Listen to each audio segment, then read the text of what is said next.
Vorletzter Punkt. Ich habe neulich mit sehr, ich sag mal, hin und her gerissen eine Studie von Omicron gelesen. Die haben eine Umfrage gemacht, wo sie gefragt wurde, wie viel, oder es wurde gefragt, habt ihr euer CRM mit E-Commerce verknüpft? Das war sozusagen die Kernfrage von denen.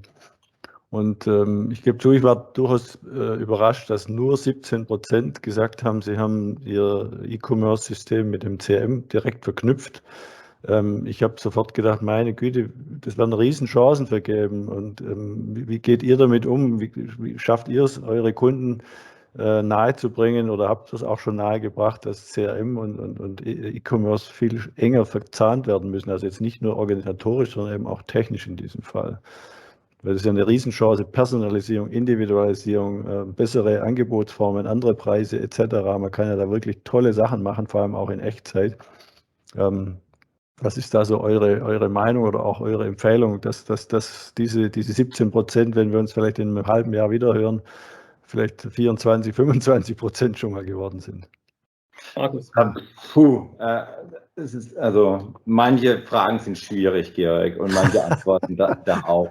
Also ich glaube, das Erste, was man machen sollte, man sollte sich diese Zielgruppe anschauen, weil ich glaube, da war also diese Mischung der Zielgruppe, es war eine sehr spannende Studie übrigens, ich habe mir die auch genau angeschaut, aber B2B oder B2C, das wird so das erste Thema sein wiederum.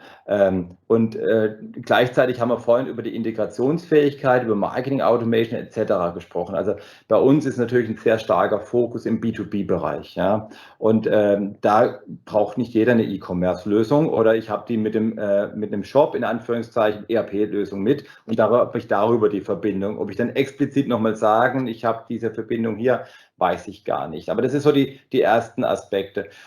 Ansonsten, wenn wir über die Projektvorgehensweise sprechen, das wäre so der erste Punkt, wo ich immer wieder sage, ist, ich brauche so ein Big Picture. Also wo möchte ich hingehen? Wir nehmen die großen Punkte auf und sagen, okay, wo will ich in einem Jahr, in 2 Jahren sein? Und dann breche ich das runter. Und dann gehört es halt dazu die Offenheit der Schnittstellen. Also ich glaube schon, dass es vielleicht mehr gibt, die Anbindungen haben. Die Frage ist immer, wie tief die Integration ist. Und ja, mich hat auch erstaunt, dass die Anzahl irgendwo gering ist. Ich glaube aber auch, es kommt so ein bisschen darauf an, in welchem Markt man unterwegs ist. Also im B2B-Bereich ist es, glaube ich, weniger. Ändert sich natürlich auch. Also ich meine, es gibt auch Unternehmen, die verkaufen B2B über einen entsprechenden Shop. Da ist aber eine andere Situation. Ich weiß aber auch gerade, wenn du eine Zielgruppe kleine Unternehmen, vielleicht kleine Handelsunternehmen ansprichst, da ist ja manchmal auch die Digitalisierung der Kasse gerade ein großes Thema. Da ist noch gar keine Warenwirtschaft in dem Sinne tatsächlich da. Also wir sprechen da über das Gros, das kriege ich in dem Segment Handelsunternehmen, also gerade so Einzelhandel mit. Da haben wir schon einen Digitalisierungsbedarf noch.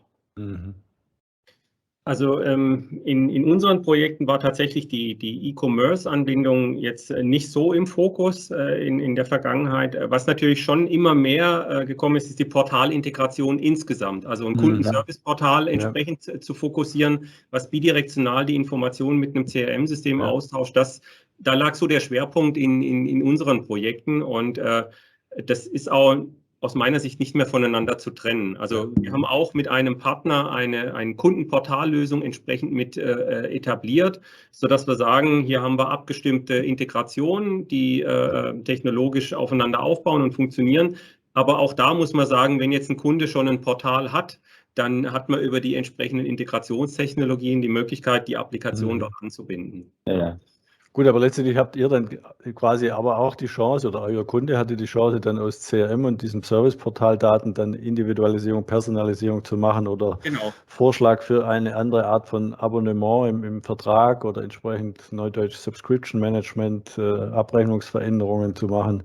Das ist ja quasi das Salz in der Suppe dann entsprechend. Weil wir haben heute schon im CRM-System halt die Next Best Actions, wo dann halt auf Basis von bestimmten Informationen der Serviceberater natürlich dann Hinweis bekommt, das und das könnt ihr jetzt entsprechend mit anbieten.